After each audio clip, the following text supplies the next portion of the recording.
नमस्कार, बहुत स्वागत है आप सभी का। आप देख रहे हैं आपकी बात छत्तीसगढ़। मैं हूं अभिलाष मिश्रा। छत्तीसगढ़ में मितानिन 72,000 से ज्यादा स्वास्थ्य मितानिन जिनके हाथों में लोगों की जिंदगी तक होती है, बच्चों की जिंदगी होती है, हड़ताल पर हैं। लगातार अपनी मांगों को लेकर वो हड़ताल पर हैं और ऐसे में स्वास्थ्य व्यवस्था ना चरमराई हो, ऐसा कैसे हो सकता है? क्योंकि हमारे स्वास्थ्य विभाग में इतने ज्यादा एम्प्लॉय या कर्मचारी तो नहीं है कि 72,000 मितानिन काम करना बंद कर दें और कोई फर्क ना पड़े, यानी कि फर्क पड़ रहा है। इसके अलावा तहसीलदार और नायब तहसीलदार करीब 550 पूरे छत्तीसगढ़ के, ये भी नाराज चल रहे हैं। उन्होंने भी आंदोलन की शुरुआत कर दी है। तो एक तरफ कनिष्ठ प्रशासनिक सेवा संघ यानी कि जो जूनियर ऑफिसर्स होते हैं वो अपनी मांगों को लेकर के बहुत ज्यादा नाराज हैं और वो अपनी मांगों को लेकर अब हड़ताल पर जाने के लिए सीधे तौर पर सरकार को चेता रहे हैं, प्रदर्शन कर रहे हैं। उधर दूसरी तरफ जबरदस्त प्रदर्शन मितानिनों का अलग चल रहा है। ऐसे में छत्तीसगढ़ में स्वास्थ्य से लेकर के राजस्व के तमाम काम, और राजस्व के ही क्या, तहसीलदार के पास तो और दूसरे भी काम होते हैं बहुतायत में, तो ये तमाम काम बहुत प्रभावित हो रहे हैं, कोई हल नहीं निकल रहा। दोनों ही वर्गों का कहना है कि हमारी जो मांगे हैं वो सरकार पूरी नहीं कर रही, जबकि पहले हमसे कहा गया था कि इन पर ध्यान दिया जाएगा। ऐसे में सरकार कह रही कि हम एक एक कर सबकी मांगों को पूरा कर रहे हैं, आप भी थोड़ा इंतजार कर लीजिए, जो चीजें होंगी वो कर दी जाएंगी। तो क्या एक बार फिर अधिकारियों की लापरवाही के चलते कर्मचारी और सरकार के बीच अविश्वास पैदा हो गया है? क्या अधिकारियों ने जो कर्मचारियों की समस्याएं हैं वो सरकार तक ठीक ढंग से नहीं पहुंचाई, उनके सॉल्यूशन नहीं दिए हैं, इस वजह से समाज पर, जनता पर दबाव आ रहा है, उनके काम नहीं हो पा रहे? इसी मुद्दे पर शुरू करते हैं आज आपकी बात।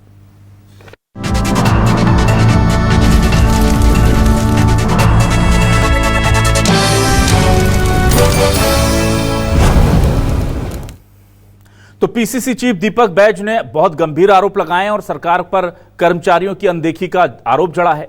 उधर मंत्री टंकराम वर्मा कह रहे हैं कि हम सब ठीक कर लेंगे और कांग्रेस को सिर्फ सियासत करनी होती है। दोनों के बयान सुनिए। आप तहसीलदार प्रमोशन के लिए नारियल इकट्ठा कर रहे हैं। ये कौन सा नारियल है जहां प्रसाद चढ़ाना है? एक एक तहसीलदार से 50-50 नारियल इकट्ठा करना है। भाई अगर भगवान के पास जाएंगे, आपके पास 1 नारियल लगेगा, 3 नारियल लगेगा, 5 नारियल लगेगा। मतलब कोर्ट वर्ड में आप नारियल कह रहे हैं, प्रसाद चढ़ाना है कैबिनेट मीटिंग से पहले। तहसीलदार के प्रमोशन के लिए भी खुलेआम पैसा वसूला जा रहा है। अनिश्चितकालीन हड़ताल पर जाने की कर रहे हैं, बात कर रहे हैं। जिस हिसाब से आज उन्होंने जिला स्तरीय किया है, उसके बाद कल संभाग स्तरीय है, उसके बाद राज्य स्तरीय पे वो प्रदर्शन करने की तैयारी कर रहे हैं। चर्चा करेंगे, चर्चा करके रास्ता निकालेंगे, समाधान हो जाएगा। आइए अब आपको सुनाते हैं कि मितानिनों की क्या मांग है और 72,000 प्रदेश की मितानिन आखिर सरकार से चाहती क्या है, सुनिए। तो सरकार 2023 में घोषणा पत्र जो निकाला था, भरा था, है ना, चुनावी का, तब उसमें हमारे 2 बिंदु को वो लिखा था। पहला बिंदु था जो मितानिन को राशि मिलती है प्रोग्राम के लोगों को, सबको, तो उसका अतिरिक्त 50% जोड़ के देगी राशि। और दूसरा मांग था सभी कार्यक्रम के लोगों को एनएचएम में संलग्न करेंगे। कोई मतलब संस्थागत प्रसव रुक गया है, बीपी शुगर का जांच रुक गया है, अभी मौसमी बीमारियां चल रही है, सारी मौसमी बीमारियां रुक गई हैं, टीबी कुष्ठ का जो इलाज चल रहा है, सारे जितने राष्ट्रीय कार्यक्रम है पूरे बाधित हो गए हैं। उधर तहसीलदार और नायब तहसीलदार का जो संगठन है छत्तीसगढ़ कनिष्ठ प्रशासनिक सेवा संघ, उनकी क्या मांगे हैं प्रशासनिक सेवा संघ की, जरा ये भी सुन लेते हैं। वो क्यों हड़ताल पर और नाराज नजर आ रहे हैं सरकार से, सुनिए। अभी तक तो कोई समस्या का हमारे समाधान नहीं हुआ है। हम लोग अपना ही निजी संसाधन लगा के जूझ रहे हैं। ना ऑपरेटर है, ना नोटिस तामील करने के लिए चपरासी है, ना गाड़ी है, ना कोई भत्ता मिल रहा है हमको। अपने संसाधन से हम लोग जितना हो सके शासन का काम करने की कोशिश करते हैं। हमें जो हमारी संसाधन है वो हमारे पास है नहीं पर्याप्त। हमें अपने निजी सोर्सेस लगा के काम करने पड़ रहे हैं। तो जब तक हमें संसाधन मिलेंगे नहीं, हमारी जो मांगे हैं वो सरकार तक पहुंचे आपके माध्यम से, हम सब यही चाहते हैं। अभी हमारे संघ ने 17 सूत्री मांगों को लेकर 3 दिवसीय प्रारंभिक हड़ताल जिला स्तरीय, संभाग स्तरीय और फिर तीसरे दिन प्रदेश स्तरीय करने का निर्णय लिया है। तो जुर्माना वसूला जा रहा है वो भी संघ के माध्यम से हम शासन के समक्ष रख रहे हैं। 50% पूर्ववर्ती सरकार में घोषणा हो चुका था कि डिप्टी कलेक्टर से तहसीलदार का जो प्रमोशन है 50% होना था, लेकिन उसका अमल आज तक हो नहीं पाया है। घोषणा हुआ तो मुख्यमंत्री ने कार्यक्रम में किया था, और हमारे जो तहसीलदार नायब तहसीलदार हैं उनको यहाँ ले जाके जिला में बैठा दिया जाता है। तो इनका ज्ञापन जारी किया था कलेक्टर सर के द्वारा, लेकिन अभी तक उसमें अमल नहीं हो पाया है। संसाधन मुख्य मांग है, अगर समय सीमा में काम करवाना है, क्योंकि हमारे पास ऑपरेटर नहीं है। ऑनलाइन काम करने के लिए ऑपरेटर की बहुत आवश्यकता है। ऑपरेटर नहीं है, प्राइवेट ऑपरेटर रख के काम कराते हैं, तो बोला जाता है प्राइवेट ऑपरेटर नहीं रख सकते, तो फिर हमको ऑपरेटर चाहिए तभी ऑनलाइन काम हो सकता है। और अब देखते सवाल क्या है। आज के सवाल लेकर आ रहे हैं आपके सामने। हमारे आज के सवाल ये रहे आपके टेलीविजन स्क्रीन पर। छत्तीसगढ़ में तहसीलदार नायब तहसीलदारों का आंदोलन, संसाधन पदोन्नति नहीं होने पर छेड़ा रण। 72,000 मितानिन हड़ताल पर बैठी, वेतन में बढ़ोतरी के साथ नौकरी कब होगी पक्की। कांग्रेस बोली कर्मचारियों और जनता का जीना मुहाल, बीजेपी बोली हम रख रहे सभी का ख्याल। छत्तीसगढ़ में 72,000 मितानिनों का प्रदर्शन, तहसीलदार नायब तहसीलदारों ने शुरू किया आंदोलन।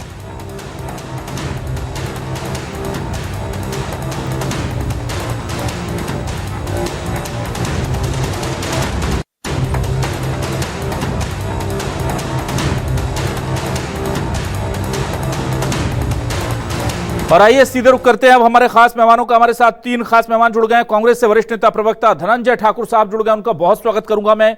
आज बीजेपी से वरिष्ठ नेता प्रवक्ता अशोक बजाज साहब हमारे साथ जुड़ रहे हैं, उनका बहुत स्वागत है। और प्रदेश प्रवक्ता छत्तीसगढ़ कनिष्ठ प्रशासनिक सेवा संघ के शशि भूषण सोनी जी हमारे साथ जुड़ रहे हैं, उनका भी बहुत स्वागत करता हूं। चलिए सबसे पहले शशि भूषण जी आपके पास आता हूं। शशि भूषण जी, आपसे ये जानना चाहता हूं, ये मांगे आपकी जो है बड़ी नॉर्मल सी मांग लग रही है। आप संसाधन मांग रहे हैं कि भाई मुझे काम करना है तो मुझे पेन दे दो, पेपर दे दो, 1-2 आदमी दे दो, कंप्यूटर दे दो, कंप्यूटर चलाने का एक व्यक्ति दे दो। यह मांग पूरी क्यों नहीं हो पा रही? इसके पीछे की वजह क्या बता रहे हैं आपके अधिकारी?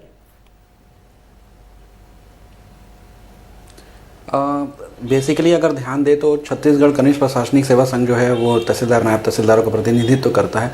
उसमें संसाधन की जो मांग है वो एक्चुअल में इसलिए क्योंकि हम लोग विविध कार्यों का संपादन करते हैं। जब पहले राजस्व न्यायालय में जब सेटअप पूरा हुआ करता था, जब तहसीलों की संख्या कम थी, तब सभी संसाधनों के तहत हम लोग बाहर भी अगर चक्का जाम लॉ एंड ऑर्डर भी करके अपने कार्यालय को निपटा लेते थे। लेकिन आज के डेट पे तहसीलों की संख्या बढ़ गई, स्वीकृत पदों की भर्ती नहीं हुई, साथ में जो अच्छे पद हैं एसडीएम अनुभाग भी खोले तो वहाँ भी अटैच हो गए, कलेक्टर ऑफिस में अटैच हो गए कुछ लोग। तो जो मूल जो स्थापना सेक्शन है, चाहे वो वाचक हो, चाहे WBN के एजीओ सहायक नाजिर, आज वाहन बिल्कुल मतलब तहसीलों में नहीं है, वाहन चालक नहीं, भृत्य नहीं, फर्राश नहीं, आदेशिका वाहक नहीं, माल जमादार नहीं।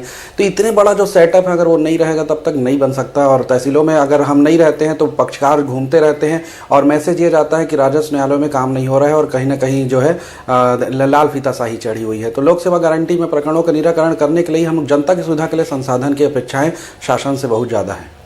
चलिए ठीक है। धनंजय ठाकुर साहब, ये बड़ा प्रदर्शन देखिए हो रहा, 72,000 मितानिन भी नाराज है। अभी हम बात कर लेते हैं नायब तहसीलदार और तहसीलदारों की पहले, फिर हम मितानिनों की भी बात करेंगे। ये मुझे बताइए कि इतनी लंबी मांग है और ये कहा जा रहा है कि भाई वादा किया गया था जो पूरा नहीं हो रहा, इसकी वजह से अब क्रमबद्ध आंदोलन की शुरुआत हो चुकी है। देखिए अभिलाष जी, वादा तो हर वर्ग से किया गया था, भारतीय जनता पार्टी के द्वारा गया, और इसको एक बड़ा बैनर, बड़ा एक नाम, बड़ा एक पावरफुल बताया गया था, मोदी की गारंटी करके।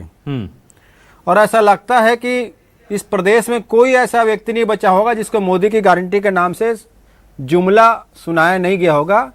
तहसीलदार संघ भी उसमें आते हैं, तहसीलदार भाई उसमें आते हैं, मितानिन तो आ ही रहे। शासकीय कर्मचारी अभी कुछ दिन पहले आंदोलन किए थे, अभी रसोईया और जो सफाई कर्मचारी वो आंदोलन किए थे, शिक्षक लोग भी आंदोलन कर ही रहे हैं, पटवारी आंदोलन कर ही रहे हैं। तो ये समझ में नहीं आता ये सरकार ने आखिर लोगों से किए वादे को पूरा क्यों नहीं किया है। ठीक है।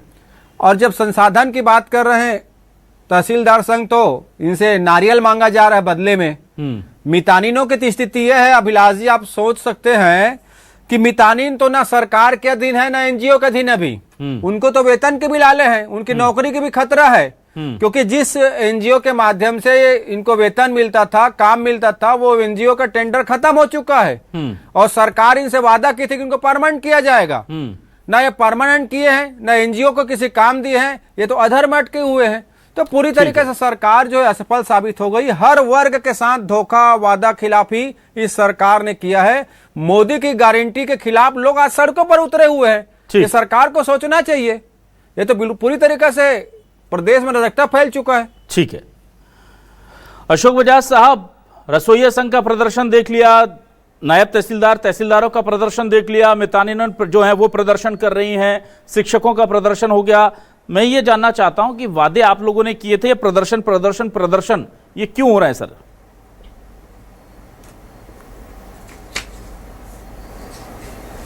देखिए अभिलाष जी, भारतीय जनता पार्टी की सरकार विष्णुदेव साय के सुशासन की सरकार है और इसमें सभी वर्गों के हित का ध्यान रखा जा रहा है।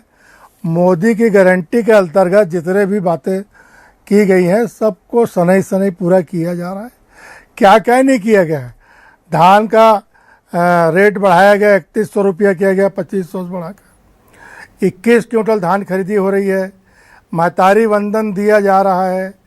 अनेक प्रकार के 2 साल पुराना जो धान का बोनस बचा था वो भी मोदी की गारंटी के अंतर्गत था, उसे भी दिया गया है। अब रही बात कर्मचारियों की, तो शिक्षक संघ ने भी आंदोलन किया था। जो BA DED वाले हैं उनके आंदोलन को, उनकी मांगों को पूरा किया गया। ये सरकार सहानुभूतिपूर्वक सभी वर्ग के लोगों का हितों का ध्यान रखती है और इनके हितों का भी ध्यान है, चाहे वो मितानिन हो, चाहे हमारे नायब तहसीलदार या तहसीलदार हों, सबकी मांगों पर सरकार सहानुभूतिपूर्वक विचार कर रही है और इनको आंदोलन करने की जरूरत नहीं है। इस सरकार में बिना आंदोलन के जो आपको मिलेगा वो आंदोलन करके थोड़ी मिलेगा। आंदोलन करके आप जनता के काम को नुकसान मत करिए, आपको काम करना चाहिए। सरकार आपके हितों का ध्यान रखेगी, इस बात की गारंटी है और सरकार सबके हितों की चिंता कर रही है। कर्मचारियों के हितों को भी चिंता छत्तीसगढ़ सरकार कर रही है, विष्णुदेव सरकार कर रही है। चलिए ठीक है, मैं वापस आता हूं जल्दी से शशि भूषण जी आपके पास। शशि भूषण जी, आप लोगों के पद को जो है वो उसका पदनाम भी बदलने की बात कही गई थी। 17 सूत्रीय मांगे हैं आपकी। जरा मुझे बताइए कि संसाधनों के अलावा जो प्रमोशन है या जो दूसरी मांगे हैं वो क्या है, शॉर्ट में आकर अगर आप मुझे बता सकें तो। बेसिक मांग ये है कि जब तहसीलदार संसाधन के अलावा पहले जैसे मनोबल उठाने के लिए पहले पदोन्नति और सीधी भर्ती का जो रेशियो था वो 50-50 के अनुपात में था, जो आजकल सीधी भर्ती से 60 और पदोन्नति से 40 कर दिए। तो एक तहसीलदार जो है वो 10-12 साल काम करने के बाद में एक रिवेन्यू का अनुभव लिए रहते हैं, तो पदोन्नति और जो सीधी भर्ती उसका रेशियो 50-50 पूर्वक किया जाए। नायब तहसीलदार एक मजिस्ट्रेट का ओहदा धारण करते हैं, विभिन्न कार्यों में समन्वय स्थापित करते हैं, प्रशासनिक कार्यों का निष्पादन करते हैं, फिर भी उनको गैर राजपत्रित है। तो उनको राजपत्रित घोषणा भी हो रखी है शासन के द्वारा, लेकिन आज तक 2 साल हो गए क्रियान्वयन नहीं हुआ है। इसके अलावा हम लगातार लॉ एंड ऑर्डर चक्का जाम विभिन्न परिस्थितियों में शामिल होते हैं, लेकिन आप तहसीलों में जाकर देखेंगे तो शासकीय वाहन उपलब्ध नहीं है। हम सब अपने निजीगत वाहनों से पूरे कार्य कर रहे हैं, जबकि इतने फोन आते हैं और कभी ऐसी परिस्थितियां होती हैं कि हम लोग अगर कार्य करते समय, ड्राइविंग करते समय अगर उठाते हैं तो एक्सीडेंटल्स भी होने के चांस बढ़ते हैं। सुरक्षा के लिए आजकल तहसीलों में क्योंकि इतना दबाव रहता है, तो सुरक्षा के लिए पत्र जारी हुआ शासन से, लेकिन उसका क्रियान्वयन नहीं हो, तो उस पर क्रियान्वयन होना चाहिए। इसके अलावा जो है सड़क मुआवजा राशि जैसे 25,000 रुपये तत्काल देने की मांग आती है, लेकिन तहसीलदार के पास तुरंत देने का प्रोविजन नहीं होता। इसको शासन के द्वारा कोरम करना पड़ेगा कि उसको किया जा सके। इसके अलावा क्या है, भू अभिलेख एक शाखा है जो कि पूरा अन्य जो भू अभिलेखी कार्य है, चाहे नक्शा नवीनीकरण हो, विभिन्न कार्यों का जो भू अभिलेख दस्तावेज है उसके काम करते हैं, लेकिन उनकी भी जो है तहसीलदार नायब तहसीलदार के रूप में पदस्थापना की जाती है, तो उसमें तहसीलदार नायब तहसीलदार को हित प्रभावित होता है। तो वो फील्ड जॉब जो तहसीलदार नायब तहसीलदार PSCs भर्ती हुए उनको वही रखा जाए और एक उनकी जो भूमिका है SLR ASLR की वो समीक्षक के रूप में और उनकी विशेषज्ञ के रूप में वो बनी रहे, वो फील्ड में उसको मिलाया ना जाए। तो ये हमारी मुख्य मांगे हैं जो कि चलता रहे। और साथ में जो मेन संरचना है, आजकल देखने पे आता है कि न्यायालय के विरुद्ध में कभी भी हम नहीं देखते कि कोई जांच पड़ताल हो रही हो, परंतु राजस्व न्यायालय में कुछ भी अगर हो रहा है तो आज जन दर्शन जन शिकायत में प्रकरण दर्ज कर लिया जाता है, TL में ले लिया जाता है, फिर हम उस पर बार बार ज्ञापन लिखते हैं और समझ में आता है कि कभी कभी आदेश किए रहते हैं, उस पर FIR करने की जरूरत पड़ती है, जबकि आपके संहिता में अपील, पुनरीक्षण, पुनर्विलोकन का प्रावधान है। तो न्यायाधीश संरक्षण अधिनियम लागू होने के बावजूद तहसीलदारों पर FIR की कार्रवाई, जन दर्शन जन शिकायत में प्रतिवेदन देने की कार्रवाई, ये सब नहीं होना चाहिए, क्योंकि समय के अभाव रहता है। हम विभिन्न कार्यों को करते हैं, तो विभिन्न कार्यों को करने के समय में ये नहीं होना चाहिए कि हम उनके कारण जो है अपने मूल जो राजस्व न्यायालय का काम है वो बाधित हो रहा है। ये हमारी मुख्य मांगे हैं। ठीक है। धनंजय ठाकुर जी, अभी देखिए ये जो तस्वीरें ऐसी होती थी, अमूमन हमने देखा था कि सरकार के जब 3-4 साल पूरे होते हैं तब आक्रोश जो है वो पनपता है कर्मचारियों में, पर एक के बाद एक ये इतनी सारी जो प्रदर्शनों की झड़ी लग गई है। स्वास्थ्य मितानिन महिलाओं का प्रदर्शन हम देख रहे हैं, रसोईया संघ है, शिक्षक हैं, नायब तहसीलदार संघ है, बहुत सारे अलग अलग वर्ग एक साथ ये जो प्रदर्शन करने आ रहे हैं। इसकी बड़ी वजह क्या आप वो गारंटी मानते हैं, संकल्प पत्र के वो वादे मानते हैं जो बीजेपी सरकार ने किए थे, या आपको लगता है कि भरोसा नहीं है अब सरकारों पर लोगों को, इसलिए वो बहुत तेजी से पहले से ही दबाव बनाना शुरू कर देते हैं? देखिए, जो प्रदर्शन हो रहे हैं, चाहे किसान कर रहा हो, चाहे शासकीय कर्मचारी कर रहे हो, चाहे तहसीलदार कर रहे हो, या अन्य वर्ग जो सरकार के खिलाफ विरोध प्रदर्शन कर रहे हैं, वो पूरी तरीका से भारतीय जनता पार्टी के वादा खिलाफी के खिलाफ कर रहे हैं। अगर आपको काम करना नहीं था तो वादा पूरा करना ही नहीं था। और जिस प्रकार से मैंने मितानिनों का जिक्र किया ना, 15 महीने से अधिक हो गया है, वो तो अधर में अटके हुए हैं। एनजीओ को कंटिन्यू कर देते तो आज मुझे लगता है कि मितानिनों को हड़ताल करने की जरूरत नहीं पड़ती। अब उनको तो अपने जॉब को लेकर चिंता है कि उन कब हटा दिए जाएंगे पद से। और इसके मितानिनों बस कोई नुकसान नहीं हो रहा अभिलाष जी। जो मितानिन जो है स्वास्थ्य के क्षेत्र में जो भूमिका निर्वहन कर रही है, जो स्वास्थ्य के क्षेत्र के लिए एक रीढ़ की हड्डी की तरह काम कर रही, चाहे शिशुओं का लालन पालन का हो, टीकाकरण का हो, चाहे गर्भवती महिलाओं को देखभाल का हो, वो भी प्रभावित हो रहा है। तहसीलदार अगर अपने सुविधाएं मांग रहे हैं तो सरकार का दायित्व तो देने का। ठीक है। और मैं कहता हूं कि जो जिस प्रकार से रसोईया संघ ने और जिस प्रकार से सफाई कर्मचारियों ने जो आंदोलन किया है, उनके साथ भी तो अन्याय हो रहा है। 2 घंटे काम के एवज में उनको दिन भर के लिए काम में वो किया जाता है। शिक्षकों को युक्तिकरण के कारण परेशान किया जा रहा है। किसान को खाद नहीं मिल रहा है, सड़कों पर प्रदर्शन कर रहे हैं।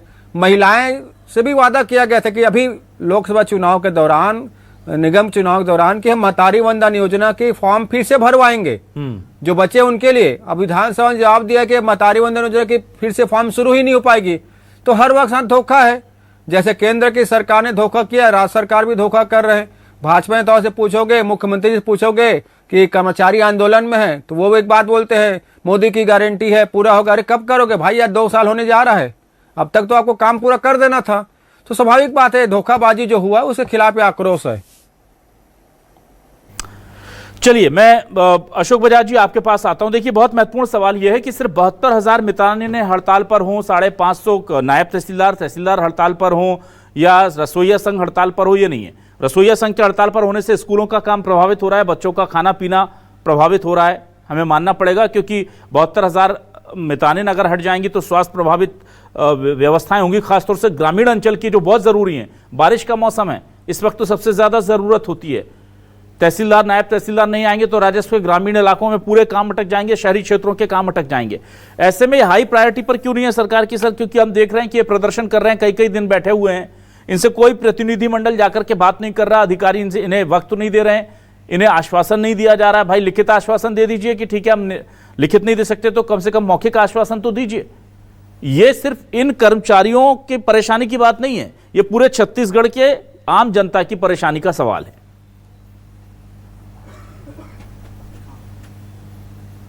अभिलाष जी, कर्मचारी जो होते हैं सरकार के बहुत प्रमुख अंग हैं और सभी जिम्मेदार लोग हैं, और एक अंग भी कमजोर होगा तो सारे अंगों में तकलीफ होती है।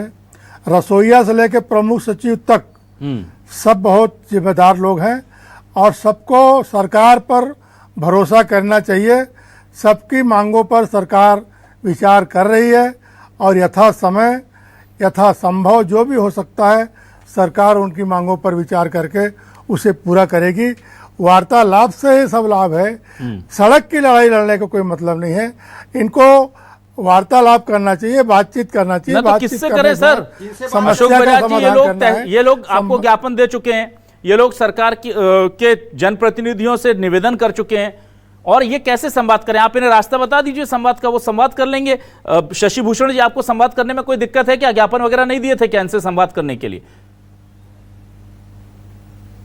नहीं, हमने कोई ऐसी देखिए, समाजहीनता की स्थिति में बहुत सारी समस्याएं पैदा को शासन को अवगत कराया। समाज सरकार से इनका बनेगा और सर, सारी एक बात बातें सामने बताइए, आएंगी। पूरे प्रदेश उसके से बाद मितानी ने आके इनके छत्तीसगढ़ के मांगों पर रायपुर में विचार बैठी होगा। हैं। पदोन्नति अशोक बजाज जी, बहुत बड़ी समस्या नहीं है। अशोक बजाज जी, हर जिले से ज्ञापन पहुंच गया अधिकारियों के पास, क्योंकि भाई वो राज्यपाल के नाम, सीएम के नाम, कलेक्टर को या स्थानीय अधिकारियों को ज्ञापन दे सकते हैं, वो दे दिए।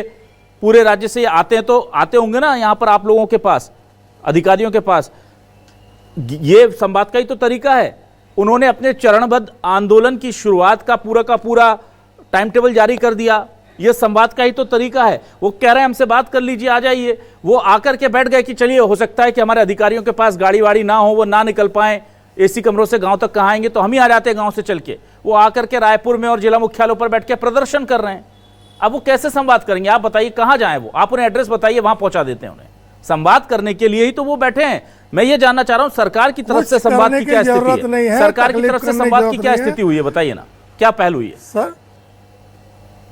सरकार पर इनको भरोसा करना चाहिए। सर, अब अभी आप संवाद की बात कर रहे थे, भरोसे की बात कर रहे हैं। भरोसा तभी बनेगा जब संवाद होगा, और संवाद के लिए तो लोग आकर के बैठे हैं। संवाद ही नहीं करेगी सरकार तो कैसे काम चलेगा? बैठे रहिए, ये एटीट्यूड अगर अधिकारी हमारे इन कर्मचारियों के लिए रखेंगे। संवाद करना चाहिए ना, कैसे करें आप बता दीजिए। संवाद करना चाहिए। आप बताइए अशोक बजाज जी, कैसे सरकार संवाद चाहती है? इनको बातचीत करनी चाहिए। बातचीत आप बताइए। कई प्रकार की कई बातें ऐसी हैं जो संवादहीनता कारण गलतफहमी में इनको लगता होगा कि सरकार नहीं करना चाहती। ना ऐसा नहीं है, बहुत सारी प्रक्रियाएं सब चल रही है। आप संवादहीनता है तो आप नेतृत्व करिए जाके। अशोक बजाज जी, मैं वही जानना चाहता हूं, बात करेंगे, जरूर बात करेंगे। किस तरह से संवाद चाहें आप बता दीजिए हमारे इस मंच से, क्योंकि हमारी 72,000 मितानिन बहन, हमारे जो रसोईया संघ की बहनें हैं वो देख रही हैं ये प्रोग्राम, हमारे पूरे प्रदेश के नायब तहसीलदार ये प्रोग्राम देख रहे हैं। आप उन्हें बता दीजिए कि भाई आपका तरीका ये गलत है, इस तरीके से आइए बात करते। वो तरीका वो अपना लेंगे। वो तो चाह रहे हैं बेचारे, घर द्वार छोड़कर बारिश में छाता लगाकर महिलाएं थोड़ी बैठी रहेंगी। आप बताइए कैसे संवाद करना है? नहीं, संवाद अपने आप में एक तरीका है, उसके लिए और तरीका की जरूरत नहीं है। सवाल इस बात का है कि काम करते करते इनके प्रतिनिधिमंडल बने, संघ बना है, इनके नेता हैं, वो कर चुके हैं सर। अपने संबंधित विभाग के प्रतिनिधिमंडल ज्ञापन देकर के आ गया कि हमारी 17 मांगे हैं, चर्चा करनी चाहिए। वो सब कर चुके हैं। संवादहीनता की स्थिति में ये हड़ताल पर डायरेक्ट नहीं आए, ये कोई नहीं आया हड़ताल पर डायरेक्ट, ये संवाद कर चुके हैं। प्रतिनिधिमंडल गया, अधिकारियों को ज्ञापन दिया, उसमें लिख के दिया भैया ये मांगे इन्हें पूरा कर दो। इन्हें कोई जवाब नहीं मिला। ये दोबारा गए, 3 बार गए, 4 बार गए, कई बार ज्ञापन दिए, हर जिले से दिए कि शायद इस जिले के अधिकारी ने नहीं भेजा होगा तो उधर से भेज देंगे। लेकिन उसके बाद जब कुछ नहीं हुआ तो मजबूरी में ये लोग फिर अब धरना प्रदर्शन और हड़ताल कर रहे हैं। तो इनके ऊपर हम ये ठीकरा तो नहीं फोड़ सकते ना कि इन्होंने संवाद नहीं किया। देखिए सर, सरकारी काम की एक प्रक्रिया होती है, सब इनकी मांगों के बारे में सब विचार चल रहा है, प्रक्रिया चल रही है और उसका परिणाम भी आएगा।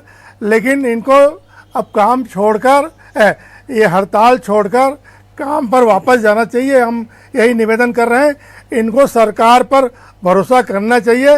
ये सरकार आपकी है और सरकार जनता की है। ठीक, आपको भी जनता की सेवा करनी है, सरकार को भी जनता की सेवा करनी है। ठीक है धनंजय जी, 10 सेकंड आपके पास, बोल लीजिए। देखिए अभिलाष जी, तहसीलदार जो हैं वो भी हड़ताल पर जा रहे हैं। वो तो मितानिन और रसोईया संघ के लोग हैं। जब तहसीलदार के साथ संवाद नहीं कर पा रही सरकार, तो समझ सकते हैं वो उन बेचारों क्या स्थिति हो गई। सरकार पूरी तरीका से तानाशाही पर है, किसी की ना सुनती है ना किसी के लिए काम करना चाहती है। ठीक है, चलिए शशि भूषण जी, अंतिम सवाल आपसे, बहुत छोटा सा आंसर चाहूंगा मैं। क्या आगे की रणनीति है? अगर सरकार कहती है कि आप काम पर लौट जाइए तो काम पर लौट आएंगे जनता के हितों को देखते हुए, या इस बार आप लोग आर पार की लड़ाई के मूड में हैं? जनता के हितों को देख के ही हम लोगों ने ये फैसला लिया है। लोक सेवा गारंटी के तहत हम नामांतरण बंटवारा सीमांकन के प्रकरणों का निराकरण करना चाहते हैं। हम समय पर आय जाति निवास प्रमाण पत्र बनाना चाहते हैं। हम किसानों का पंजीयन एग्रीस्टेक में समय अनुरूप करना चाहते हैं। हम जन दर्शन जन शिकायत के प्रकरणों का निराकरण सही समय पर करना चाहते हैं। हम निर्वाचन के अंतर्गत जो है नाम जोड़ने घटाने सबकी कार्रवाई को सही समय पर पूर्ण करना चाहते हैं। हम स्वामित्व योजना, ई कोड, भूया ID, ये सारी चीज़ों को अच्छे से चलाना चाहते हैं। लेकिन इतने सारे कामों को करने के लिए अगर हम अकेले जूझेंगे जाएंगे बिना शासकीय वाहन, लॉ एंड ऑर्डर चक्का जाम छांटने जाएंगे, जब खुद की सुरक्षा और परिवार की सुरक्षा नहीं है तो ये नौकरी कैसे कर पाएंगे, इसको सही निष्पादन नहीं हो पाएगा। इसलिए ये इसके बिना अगर हम चले भी जाएंगे तो हम जनता की सेवा नहीं कर पाएंगे, और इसलिए हमारी मजबूरी हो गई है कि हम अपनी समस्याओं को धरातल पर आके अवगत कराएं। ठीक है, तो देखिए मामला ये बड़ा है और प्रदेश में चूंकि स्वास्थ्य हो, शिक्षा हो या फिर राजस्व का काम अगर सब प्रभावित हो रहा है तो अब देखना यह होगा कि सरकार इसको रोकने के लिए क्या जरूरी और प्रभावी कदम उठाती है। सरकार को 1.5 साल हुआ है, सरकार ने कुछ बहुत अच्छे गारंटी जो थी या वादे तो वो पूरे कर दिए हैं, पर जाहिर सी बात है कि भाई आप जब इतने वादे और इतना ज्यादा माहौल बना करके सत्ता में आते हैं कि डबल इंजन की सरकार बनेगी, मोदी की गारंटी पूरी होगी, तो उम्मीदें ज्यादा हैं, और उम्मीदें ज्यादा हैं तो उन उम्मीदों का बोझ उठाने के लिए भी सरकार को तत्पर रहना चाहिए। हम ये मानते हैं कि 1.5 साल में सारी गारंटियां पूरी नहीं हो सकती, पर संवाद तो हो ही सकता है। अशोक बजाज जी जो कह रहे हैं बार बार, और संवाद मुझे लगता है कि ये लोग प्रदर्शन और हड़ताल से पहले हर तरह से कर चुके हैं। अब सरकार की बारी है कि वो भी इनसे संवाद कर ले। अगर वक्त चाहिए तो वक्त मांग ले लिखित में। अगर मैं कह रहा हूं कि 1 साल चाहिए तो लिखित में 1.5 साल मांग लो आप कि भाई 1.5 साल हमें लगेगा, पर आप लिखित में दे दो ताकि उन्हें भरोसा हो जाए। जिस बात की बार बार दुहाई अशोक बजाज साहब दे रहे हैं कि सरकार पर भरोसा होना चाहिए, तो वो भरोसा भी हो जाएगा। आप अपनी नीयत पर अगर भरोसा है तो आप लिख के दीजिए कि हम आपको 2 साल के अंदर आपकी 17 में से आधी से ज्यादा या 80% या पूरी की पूरी मांग पूरी करके देते हैं। एक शुरुआत सरकार की तरफ से हो जाएगी तो मुझे लगता है प्रदेश में मितानिन, जो शिक्षा विभाग से जुड़े लोग हैं, जो नायब तहसीलदार कनिष्ठ सेवा संघ के लोग हैं, और जो तमाम लोग प्रदर्शन कर रहे हैं और जो किसान हैं, वो सब राहत के साथ घर में बैठेंगे, क्योंकि बच्चों का मुस्तकबिल सोने नहीं देता, वरना कब कोई भरी धूप में घर से निकलता है। ये महिलाएं अगर यहाँ आकर के बारिश में बैठी हुई हैं, धूप में बैठी हुई हैं, तो मर्जी से तो नहीं बैठी हैं, मजबूरी में बैठी हैं। बहुत शुक्रिया धनंजय ठाकुर साहब, अशोक बजाज जी, शशि भूषण सोनी जी हमारे साथ जुड़ने के लिए, इस डिबेट का हिस्सा बनने के लिए तमाम दर्शकों का शुक्रिया। नमस्कार।